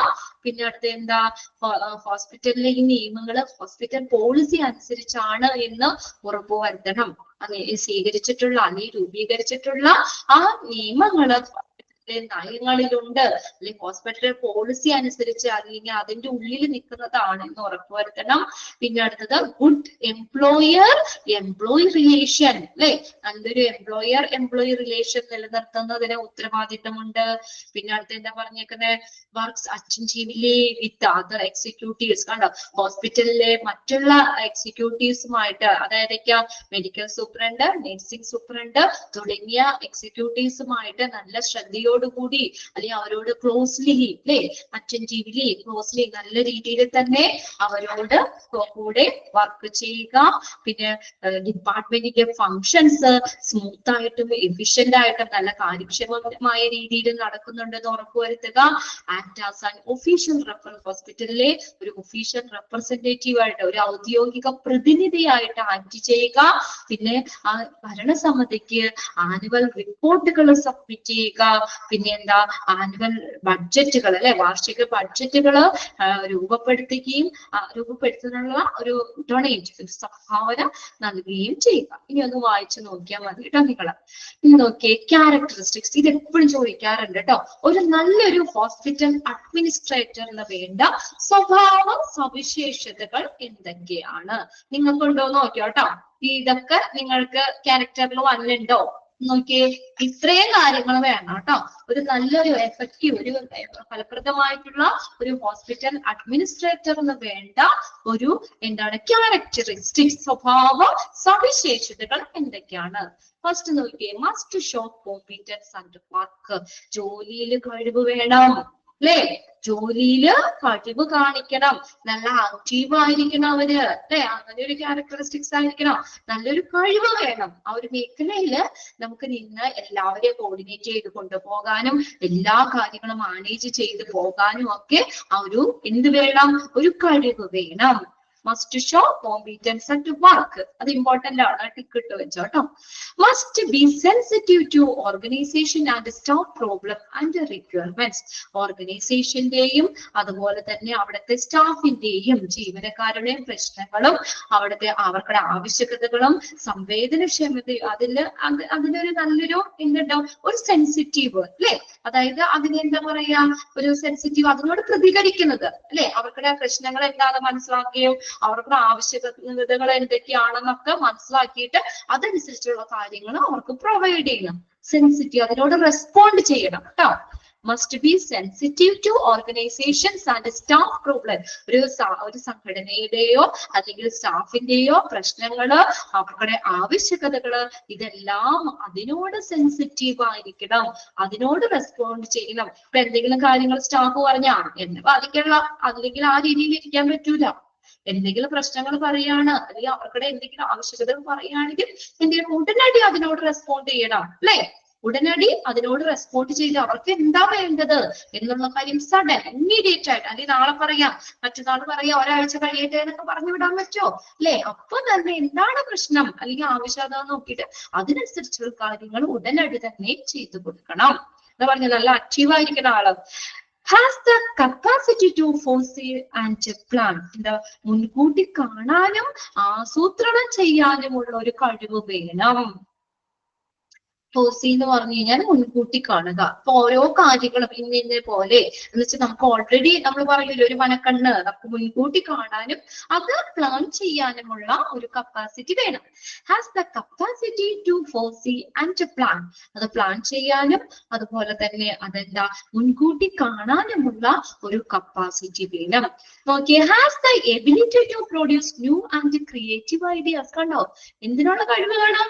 പുതിയത് ക്രിയേറ്റീവ് ആയിട്ടുള്ള ഐഡിയാസ് അത് പ്രൊഡ്യൂസ് ചെയ്യാനുള്ള ഒരു എബിലിറ്റി വേണം. ക്രിയേറ്റീവ് എന്ന് പറയാൻ ക്രിയാത്മകമായിട്ടുള്ള അല്ലെ, നല്ലതെല്ലാം കഴിവുകൾ, ഐഡിയാസ്. ചിലർക്ക് നല്ല ക്രിയേറ്റിവിറ്റി ഉണ്ടായിരിക്കും അല്ലെ, പുതിയ പുതിയ ഐഡിയാസ്, ക്രിയേറ്റീവ് ഐഡിയാസ്, പുതിയതും ക്രിയേറ്റീവ് ആയിട്ടുള്ള ഐഡിയാസ് പ്രൊഡ്യൂസ് ചെയ്യാനുള്ള ഒരു എബിലിറ്റി വേണം. And the capacity to coordinate, organise and distribute resource. കണ്ടോ, റിസോഴ്സുകള് നമുക്ക് ഹോസ്പിറ്റലിലേക്ക് വേണ്ട ഓരോ റിസോഴ്സുകള് അതിനെ കോർഡിനേറ്റ് ചെയ്യാൻ, അതിനെ ഓർഗനൈസ് ചെയ്യാൻ, സംഘടിപ്പിക്കാൻ, അത് വിതരണം ചെയ്യാൻ, ഡിസ്ട്രിബ്യൂട്ട് ചെയ്യാനുള്ള ഒരു കപ്പാസിറ്റി വേണം. ണ്ടോ, എല്ലാത്തിനെയും ഒത്തൊരുമിച്ച് കൊണ്ടുപോയി ഓരോ സാധനങ്ങളും, ഓരോ എക്യുപ്മെന്റ്സ് ആയിക്കോട്ടെ എന്തായിക്കോട്ടെ, അത് ഓരോ സ്ഥലങ്ങളിലേക്കും കറക്റ്റ് ആയിട്ട് ഡിസ്ട്രിബ്യൂട്ട് ചെയ്യാനുള്ള ഒരു കഴിവ് വേണം. അടുത്തൊക്കെ make be able to dedicate work and make efficient use of his or her own time. കണ്ടോ, എങ്ങനെയായിരിക്കണം? ജോലി സമയം ഡെഡിക്കേറ്റ് ചെയ്യണം അല്ലെ, ജോലിക്കായിട്ട് നമ്മൾ ഡെഡിക്കേറ്റ് ചെയ്യണം അല്ലെ. അല്ലാതെ ജോലി ഡ്യൂട്ടി ടൈം വെറുതെ കയറി ഇരിക്കാൻ പറ്റുമോ? നമ്മൾ എങ്ങനെയായിരിക്കണം? Must be able to dedicate work. ആ വർക്കില് നമ്മൾ നല്ല ഡെഡിക്കേറ്റ് ആയിരിക്കണം. And make efficient use of his or her own time. അവർക്ക് അനുവദിച്ചിട്ടുള്ള ടൈം, ഇപ്പൊ 8 തുടങ്ങി അവർക്ക് എത്ര മണിയാ, ഒരു 6 മണി വരെയാണ് അല്ലെങ്കിൽ 5 മണി വരെയാണ് ഷിഫ്റ്റ് ടൈം എങ്കിൽ അവർക്ക് അനുവദിച്ചേക്കുന്ന ടൈം അവര് എഫിഷ്യന്റ് ആയിട്ട് ഉപയോഗിക്കണം, ഫലപ്രദമായിട്ട് ഉപയോഗിക്കണം. ഇപ്പൊ ഡ്യൂട്ടി ടൈം 8 മണി വന്നിട്ട് 5 മണി വരെ, അതിനകത്ത് 4 മണിക്കൂർ ജോലി ചെയ്തിട്ട് ബാക്കി സമയം വെറുതെ ഇരിക്കാൻ പറ്റൂല. അവർക്ക് അനുവദിച്ചിട്ടുള്ള ടൈം അല്ലെ, അവർക്ക് അലോട്ട് ചെയ്തിട്ടുള്ള ആ ടൈം, ആ എഫിഷ്യന്റ്, അത് നല്ല കാര്യക്ഷമമായ രീതിയിൽ ഉപയോഗിക്കണം. മനസ്സിലായോ? അതായത് നമ്മുടെ വർക്കില് നല്ല ഡെഡിക്കേറ്റ് ആയിരിക്കണം. കിട്ടിയ പോയിന്റ്? വർക്കിന് നല്ല ഡെഡിക്കേറ്റ് ആയിരിക്കണം. നമുക്ക് അനുവദിച്ചിട്ടുള്ള ടൈം അത് നമ്മൾ എഫിഷ്യന്റ് ആയിട്ട് നല്ല കാര്യക്ഷമമായ രീതിയിൽ ഉപയോഗിക്കണം. ക്ലിയർ ആവണ്ടോ പോയിന്റ്സ്? ക്ലിയർ ആവണ്ടോ? ഇനി അടുത്ത് നോക്കിയേ, ഒന്ന് മനസ്സിലാക്കി പോയാൽ മതി കേട്ടോ. ബൈഹാർട്ട് ചെയ്യലൊക്കെ പറ്റില്ല. നമ്മൾ ഇത് കണ്ടു കഴിഞ്ഞാലൊന്ന് ഹോസ്പിറ്റൽ അഡ്മിനിസ്ട്രേറ്ററിന്റെ ക്യാരക്ടറിസ്റ്റിക്സ് വന്നതാണോ അല്ലയോ എന്നൊന്ന് മനസ്സിലാക്കി വെച്ചാൽ, അതായത് ആൻസർ കാണുമ്പോൾ നമുക്കൊന്ന് അതൊന്ന് ഐഡന്റിഫൈ ചെയ്യാൻ പറ്റണം, അത്രേ ഉള്ളൂ. അതായത് ഈ പോയിന്റ്സ് ഒന്നും ബൈഹാർട്ട് ഒന്നും ചെയ്യണ്ട, ഒന്ന് മനസ്സിലാക്കി വെച്ചാൽ മതി. അടുത്ത് നോക്കിയേ, ability to pursuit and develop people. Pursuit എന്ന് വെച്ചാൽ മോട്ടിവേറ്റ് ചെയ്യുക. മോട്ടിവേറ്റ് ചെയ്യാം, ആളുകളെ മോട്ടിവേറ്റ് ചെയ്യാനും അവരെ എന്താണ് വികസിപ്പിക്കാനുമുള്ള കഴിവ് വേണം. അതായത് അവരെ എന്താ പറയാ, അവരെ മോട്ടിവേറ്റ് ചെയ്ത് കൂടുതൽ കൂടുതൽ ഉയർച്ചയിലേക്ക് അല്ലെ നല്ലൊരു ഇതിലേക്ക് കൊണ്ടുവരാനുള്ള കഴിവ് വേണം. പിന്നെ should be a good communicator. അടുത്തെന്താ പറഞ്ഞേക്കുന്നേ, നല്ലൊരു കമ്മ്യൂണിക്കേറ്റർ ആയിരിക്കണം. കണ്ടോ, നല്ല ഒരു ആശയവിനിമയം നടത്തുന്ന ആളായിരിക്കണം. Should be a good communicator. കണ്ടോ, എന്താ പറഞ്ഞേക്കുന്നേ, നല്ല ഒരു ആശയം വിനിമയം നടത്തുന്ന ആളെ. ചിലർക്ക് കമ്മ്യൂണിക്കേഷൻ ഇത് കുറവാ, സ്കില്ല് കുറവാ, ചിലർ അധികം സംസാരിക്കില്ല അല്ലേ. ഇതിപ്പോ ഹോസ്പിറ്റൽ അഡ്മിനിസ്ട്രേറ്റർ എന്ന് പറഞ്ഞാൽ എല്ലാ കാര്യങ്ങളും മാനേജ് ചെയ്തുകൊണ്ട് പോകണം. അപ്പൊ എല്ലാവരുമായിട്ടൊക്കെ നല്ലൊരു റിലേഷൻ അവർ മെയിൻറ്റെയിൻ ചെയ്യണം. നല്ലൊരു കമ്മ്യൂണിക്കേറ്റർ ആയിരിക്കണം. Should be a good communicator. നന്നായിട്ട് നല്ല രീതിയിൽ ആശയവിനിമയം നടത്തുന്ന ആളായിരിക്കണം. കിട്ടിയോ? പോയിന്റ്സ് കിട്ടിയോ നോക്കിയേ. Must show competence and work. വർക്കില് നല്ല കഴിവുള്ള ആളായിരിക്കണം. ഒന്നാമത്തെ പോയിന്റ് ക്ലിയർ അല്ലേ? വർക്കിൽ നല്ല കഴിവുണ്ടായിരിക്കണം. പിന്നെ സ്റ്റാഫിന്റെ പ്രശ്നങ്ങള്, അവർക്കുടെ ആവശ്യകതകള്, ഓർഗനൈസേഷനെ സംബന്ധിക്കുന്ന പ്രശ്നങ്ങളായിക്കോട്ടെ, ഇതിനോടൊക്കെ പെട്ടെന്ന് പ്രതികരിക്കണം, സെൻസിറ്റീവ് ആയിരിക്കണം. പിന്നെ അടുത്ത has the capacity foresee and plan. അല്ലെ, നമ്മള് കാര്യങ്ങള് കൂട്ടി കാണാനും അത് ആസൂത്രണം ചെയ്യാനുമുള്ള ഒരു കപ്പാസിറ്റി വേണം. പിന്നെ നോക്കി, പുതിയ ഐഡിയാസ്, ക്രിയേറ്റീവ് ആയിട്ടുള്ള ഐഡിയാസ് ഇതൊക്കെ പ്രൊഡ്യൂസ് ചെയ്യാനുള്ള ഒരു എബിലിറ്റി വേണം. പിന്നെ ഹോസ്പിറ്റലിലെ റിസോഴ്സുകള് അത് കോർഡിനേറ്റ് ചെയ്യുക, ഓർഗനൈസ് ചെയ്യുക, ഡിസ്ട്രിബ്യൂട്ട് ചെയ്യാനുള്ള ഒരു കപ്പാസിറ്റി വേണം. പിന്നെ അടുത്ത എന്താ, നമ്മള് വർക്കിൽ നല്ല ഡെഡിക്കേറ്റ് ആയിരിക്കണം. അതായത് അവർക്കുടെ ടൈം, അവർക്ക് നിശ്ചയിച്ചിട്ടുള്ള ആ ടൈം, അവർക്ക് അലോട്ട് ചെയ്ത ടൈം അവര് എഫിഷ്യന്റ് ആയിട്ട് നല്ല കാര്യക്ഷമമായ രീതിയിൽ തന്നെ എന്ത് ചെയ്യണം, അവരത് പ്രയോജനപ്പെടുത്തണം. പിന്നെ അടുത്ത എന്താ, ability to pursue and develop people. ആളുകളെ മോട്ടിവേറ്റ് ചെയ്യാൻ അല്ലെ, അവരെ ഉയർത്തി മോട്ടിവേറ്റ് ചെയ്യാനും പിന്നെ ഡെവലപ്പ് ചെയ്യാൻ, അവരെ വികസിപ്പിക്കാനുമുള്ള ഒരു എബിലിറ്റി വേണം. പിന്നെ ലാസ്റ്റ് എന്താ പറഞ്ഞിരിക്കുന്നത്, should be a good communicator. നല്ലൊരു കമ്മ്യൂണിക്കേറ്റർ ആയിരിക്കണം. ക്ലിയർ ആയോ നോക്കിയേ?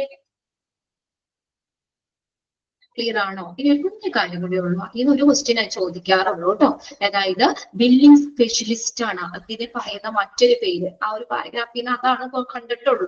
പെട്ടെന്നൊന്ന് വായിച്ചു നോക്കാം നമുക്ക്. അതുകൂടി കഴിഞ്ഞ് നമ്മുടെ ഈ ഒരു ചാപ്റ്റർ തീരും. ഹോസ്പിറ്റൽ അഡ്മിനിസ്ട്രേഷൻ എന്ന് പറയുന്നത് കേട്ടോ. Billing specialist centres on preparing bills and invoice. അപ്പൊ ബില്ലിംഗ് സ്പെഷ്യലിസ്റ്റ് എന്ന് പറയുന്ന സെന്റർ ആണ് എന്തിന്റെ, ബില്ല് പ്രിപ്പയർ ചെയ്യാൻ. ഇൻവോയ്സ് എന്ന് പറഞ്ഞാൽ എന്താ, ബില്ല് തന്നെയാ കേട്ടോ.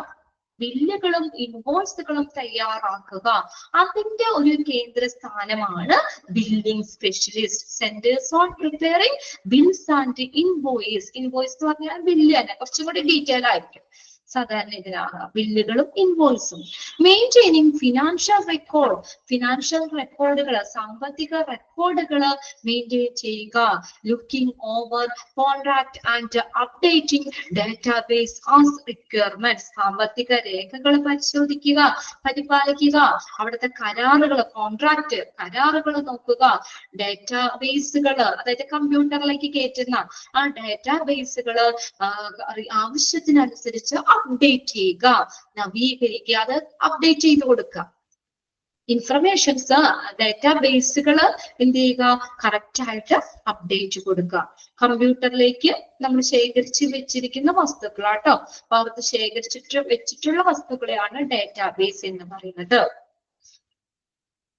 പിന്നെ അടുത്ത നോക്കിയേ, the job also necessitate seeing to that all. അത് വേണമെങ്കിൽ ഒന്ന് നോട്ട് ചെയ്ത് വെച്ചോ കേട്ടോ. ഇനിയിപ്പോ ചോദിക്കാൻ പാടില്ല എന്നില്ല, ബില്ലിംഗ് സ്പെഷ്യലിസ്റ്റ് എന്തൊക്കെയാ ചെയ്യണേന്നുള്ളത് കേട്ടോ. Preparing bills and invoice, maintaining financial records, looking over contract and updating database as requirement. ആ സെന്റൻസ് മാത്രം ഒന്ന് നോട്ട് ചെയ്തിട്ടോ. The job also necessitate seeing to it that all the information is entered correctly and making financial report. എല്ലാ വിവരങ്ങളും നമ്മൾ എന്താ ശരിയായിട്ട് നൽകിയിട്ടുണ്ടെന്നും സാമ്പത്തിക റിപ്പോർട്ടുകള്, ഫിനാൻഷ്യൽ റിപ്പോർട്ട്, സാമ്പത്തിക റിപ്പോർട്ടുകള് തയ്യാറാക്കുന്നതും അവരുടെ ജോലിയാണ്. ഫിനാൻഷ്യൽ റിപ്പോർട്ട് തയ്യാറാക്കുക, എല്ലാ റിപ്പോർട്ടും കറക്റ്റ് ആയിട്ട് എൻട്രി ചെയ്തിട്ടുണ്ട് എന്ന് ഉറപ്പുവരുത്തുന്നതും ഈ ബില്ലിംഗ് സ്പെഷ്യലിസ്റ്റിന്റെ ഡ്യൂട്ടിയിലും വന്നതാണ്. Okay, while other role is often overlooked owing to its back end nature. അതൊന്ന് നോക്കിയോ കേട്ടോ. ഈ ബില്ലിംഗ് സ്പെഷ്യലിസ്റ്റിന്റെ back end nature. Back end എന്ന് പറഞ്ഞാൽ എന്താ? അവര് നേരിട്ടല്ല, അവര് ബാക്കിൽ പ്രവർത്തിക്കുന്ന സപ്പോർട്ട് ചെയ്യുന്നവരാണ് കേട്ടോ. നേരിട്ട് അവര് വിസിബിൾ അല്ല. അതാണ് ബാക്ക് എൻഡ് നേച്ചർ എന്ന് പറയുന്നത് കേട്ടോ. അവര് ബാക്കിൽ നിൽക്കുന്നവരാണ്, മറ്റേ നമ്മളെയൊക്കെ സപ്പോർട്ട് ചെയ്യുന്നവരാണ്. ഇപ്പൊ നമ്മളൊരു എന്താ പറയാ, നമുക്കൊരു എന്താ നമ്മള് ഡിസ്ചാർജ് ആയി, നമുക്ക് പെട്ടെന്ന് ഇതൊക്കെ ബില്ലൊക്കെ സെറ്റ് ചെയ്യണം, ബില്ലിംഗ് സ്പെഷ്യലിസ്റ്റ് അത് വേഗം നമുക്ക് റെഡിയാക്കി തരും അല്ലെ. ബാക്കിൽ നിന്നുകൊണ്ട് നമുക്ക് വേണ്ട സപ്പോർട്ട് ചെയ്ത് തരും. ബാക്കിൻ നേച്ചർ എന്ന് പറഞ്ഞാൽ നേരിട്ട് അവർ വിസിബിൾ അല്ല, അതാണ് കേട്ടോ ഉദ്ദേശിക്കുന്നത്. ബാക്കിന്റെ സ്വഭാവം കാരണം അവരുടെ പങ്ക് പലപ്പോഴും അവഗണിക്കപ്പെടുന്നുണ്ട്. അതുകൊണ്ട് അവരെ വേഗം എന്താ പറയാ, നമ്മളത് എന്താ അത്രയും അവർക്ക് എന്താ പറയാ, അവരെ അത്രയും പരിഗണിക്കുന്നില്ല. അതാണ് while their role is often overlooked owing to its back end nature, billing clerk provide valuable support. കണ്ടോ, നല്ലൊരു സപ്പോർട്ട് നമുക്ക് ക്ലിനിഷ്യന് കൊടുക്കുന്നുണ്ട്. in that they support providers to get paid for services rendered. അതെന്താ ക്ലിനിഷ്യൻ സപ്പോർട്ട് എന്ന് പറഞ്ഞോ? അപ്പൊ ആ clinician അവിടെ കൊടുക്കുന്ന സർവീസിന് അല്ലെ, ഇപ്പൊ ഒരു ഡോക്ടർ എത്ര ദിവസം വന്നു, ഇതെല്ലാം അവരുടെ ഇതിനകത്ത് ഉണ്ടായിരിക്കും. ഡാറ്റാബേസ് അവർ സൂക്ഷിച്ചു വെച്ചാൽ ഉണ്ടായിരിക്കും. അപ്പൊ ഡ്യൂട്ടി ഇത്ര ദിവസം, അതിനനുസരിച്ചായിരിക്കും അവർക്ക് സാലറി കിട്ടുന്നത് അല്ലെ. അപ്പൊ അങ്ങനെ ക്ലിനിഷ്യനെയും നമുക്ക് അവര് കൊടുക്കുന്ന സർവീസിന് ഉള്ള ആ പേയ്മെന്റ് അല്ലെ, പെയ്ഡ്, അത് കൊടുക്കാനും ഒക്കെ അങ്ങനെ ഒരു ബാക്ക് എൻഡ് നേച്ചർ ആണ് ആ സ്പെഷ്യലിസ്റ്റ്, ബില്ലിംഗ് സ്പെഷ്യലിസ്റ്റിന് ഉള്ളത്. They are expected to understand the claim submission and reinforcement. അവിടെ ഒന്ന് നോക്കിയോ കേട്ടോ. ആ ബില്ലിംഗ് സ്പെഷ്യലിസ്റ്റിനെ പറയുന്ന മറ്റൊരു പേരാണ് ബില്ലിംഗ് ക്ലർക്ക്. അല്ലെ, ബില്ലിംഗ് ക്ലർക്ക് പ്രൊവൈഡർ എന്നാ പറഞ്ഞേക്കുന്നത്. അതൊന്ന് നോട്ട് ചെയ്തിട്ടേ കേട്ടോ. അത് പ്രീവിയസ് ക്വസ്റ്റ്യൻ പേപ്പറിൽ ചോദിച്ചിട്ടുണ്ട്. Billing clerks provide valuable support to clinician in that they support providers to get paid for services rented. അപ്പൊ അവർക്ക് ഉള്ള സർവീസിന് കറക്റ്റ് ആയിട്ടുള്ള പേയ്മെന്റ് കൊടുക്കാനും ഒക്കെ എന്താണ് ആ ക്ലിനിഷ്യനെ സപ്പോർട്ട് ചെയ്യുന്നുണ്ട്. ആര്? Billing clerk. അദ്ദേഹത്തെ പറയുന്ന പേരാണ് ബില്ലിംഗ് സ്പെഷ്യലിസ്റ്റ് എന്നും പറയുന്നുണ്ട്. ഒരു സെന്റൻസ് കൂടി. They are expected to understand the claim submission and reinforcement. Reinforcement എന്ന് വെച്ചാൽ എന്താ? തിരിച്ചടവ്.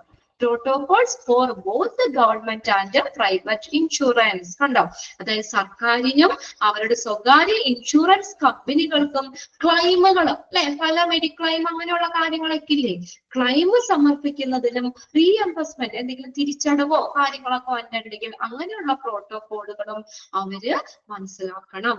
Then last നോക്കിയേ, billing clerks also offer important insight into hospital or clinics, complaints, effort and responsibilities. പറഞ്ഞില്ലേ, ഒരു hospital hospital clerk, billing clerk also offer ചെയ്യുന്നുണ്ട്. അവര് ക്ലിനിക്കുകൾ പരിപാലിക്കുന്നതിനുള്ള എഫേർട്ടുകളും ഹോസ്പിറ്റലിന്റെ റെസ്പോൺസിബിലിറ്റിനെ കുറിച്ചൊക്കെ കണ്ടോ. കംപ്ലൈന്റ്സ്, എഫേർട്ട് ആൻഡ് റെസ്പോൺസിബിലിറ്റീസ്, ഹോസ്പിറ്റലിന്റെ റെസ്പോൺസിബിലിറ്റിയെ കുറിച്ചുള്ള പ്രധാന ഉൾക്കാഴ്ചകള്, ഇൻസൈറ്റ് കണ്ടോ, അവർക്കുടെ ഇമ്പോർട്ടന്റ് ഇൻസൈറ്റ് കണ്ടോ, അവർക്കുടെ ഒരു ഉൾക്കാഴ്ചകള് ബില്ലിംഗ് ക്ലർക്ക് വാഗ്ദാനം ചെയ്യുന്നു. അപ്പൊ അതിനകത്ത് രണ്ട് സെന്റൻസ് ഒന്ന് നോട്ട് ചെയ്തിട്ടേ. ഒന്നാമത്തെ അവർക്കടെ എന്തൊക്കെ കാര്യങ്ങളാ ചെയ്യണേന്നുള്ളത് നോക്കണം കേട്ടോ. Preparing bills, invoice, maintaining financial records and looking over contract and updating database as requirement. പിന്നെ അതിനകത്ത് വന്നത് ബില്ലിംഗ് സ്പെഷ്യലിസ്റ്റിനെ പറയുന്ന മറ്റൊരു പേരാണ് ബില്ലിംഗ് ക്ലർക്ക് എന്ന് പറയുന്നു. ഇവർക്കുടെ നേച്ചർ എങ്ങനെയാന്ന് പറഞ്ഞാൽ ബാക്ക് എൻഡ് നേച്ചർ അല്ലെ. അതുകൊണ്ട് അവര് അധികം പരിഗണിക്കപ്പെടുന്നില്ല. പക്ഷെ അവര് ഹോസ്പിറ്റലിനും അതുപോലെ തന്നെ ക്ലിനിഷ്യനും ഒക്കെ ഒരു നല്ലൊരു വാല്യുബിൾ സപ്പോർട്ട് ചെയ്യുന്നുണ്ട്, പ്രൊവൈഡ് ചെയ്യുന്നുണ്ട് കേട്ടോ. ക്ലൈമുകൾ സബ്മിറ്റ് ചെയ്യാനായിട്ട് റീഎംബേഴ്സ്മെന്റ് പ്രോട്ടോകോൾ, തിരിച്ചറിവ് നിയമങ്ങള് ആർക്കൊക്കെ വേണ്ടി? For both government and private insurance. ഇവർക്കൊക്കെ വേണ്ടിയിട്ട് അത് അവരെ മനസ്സിലാക്കുന്നുണ്ട്. പിന്നെ എന്താ, അവർക്കൊരു ഉൾക്കാഴ്ച വേണം. എന്തിനെ കുറിച്ചാ? Hospital or clinical compliance and effort and responsibility. ഹോസ്പിറ്റലിന്റെ റെസ്പോൺസിബിലിറ്റിനെ കുറിച്ചും അവിടുത്തെ ഹോസ്പിറ്റലിലുള്ള എഫേർട്ടുകൾ അതിനെ കുറിച്ചും ഒക്കെ ഒരു ഉൾക്കാഴ്ചയും വേണം. അപ്പൊ അത്രേ ഉള്ളൂ കേട്ടോ. ആ ചാപ്റ്റർ കഴിഞ്ഞിട്ടുണ്ട്. വില്ലേജ് സ്പെഷ്യലിസ്റ്റ് എന്നുള്ള ഒരു സെക്ഷൻ അത് നോക്കി വെക്കുക കേട്ടോ. അപ്പൊ നമ്മുടെ ഇങ്ങനെ തേർഡ് മൊഡ്യൂളിലെ എല്ലാ ചാപ്റ്ററും കഴിഞ്ഞിട്ടുണ്ട് കേട്ടോ. ഓക്കെ അല്ലേ? തേർഡ് മൊഡ്യൂളിലെ ചാപ്റ്റർ കഴിഞ്ഞു. നെക്സ്റ്റ് നമ്മൾ പോകുന്നത് ഫോർത്ത് മൊഡ്യൂളിലേക്കാണ്. അത് നമുക്ക് നാളെ തുടങ്ങാം കേട്ടോ. ചാപ്റ്റർ 6 ആണ് നമ്മൾ തുടങ്ങാൻ പോകുന്നത് കേട്ടോ. Overview of health. ഇതിന്റെ കണ്ടിന്യൂഷൻ പോലെയൊക്കെ വന്നതാ. Overview of health and hospital administration. ഇപ്പൊ ഹോസ്പിറ്റൽ അഡ്മിനിസ്ട്രേഷൻ എന്താണെന്ന കാര്യങ്ങളൊക്കെ നമ്മൾ പറഞ്ഞല്ലോ. ഇനി അതിന്റെ മൊത്തത്തിലുള്ള ഒരു അവലോകനം, ഓവർവ്യൂ, അത് അടുത്ത ക്ലാസ്സിൽ നോക്കാം. ഓക്കെ, അപ്പൊ നമുക്ക് നാളെ കാണാം കേട്ടോ. ഓക്കെ, നാളെ ഉണ്ടല്ലോ നമുക്ക് ക്ലാസ്. Okay, thank you.